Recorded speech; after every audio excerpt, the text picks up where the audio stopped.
കുറച്ചു വ്യക്തികൾ മാത്രം നല്ലവനും ശുദ്ധനും ആയതുകൊണ്ടു മാത്രം അവർക്ക് രാത്രിയിൽ അല്ലെങ്കിൽ പകൽ വീടിൻ്റെ വാതിലുകളെല്ലാം തുറന്നിട്ട് ജീവിക്കാൻ കഴിയില്ല.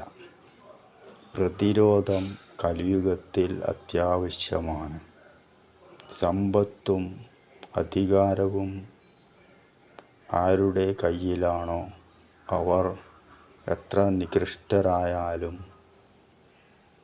അവർ തന്നെയായിരിക്കും സമൂഹത്തെ കൈകാര്യം ചെയ്യുന്നതും സമൂഹത്തിൻ്റെ യജമാനന്മാരാകുന്നതും.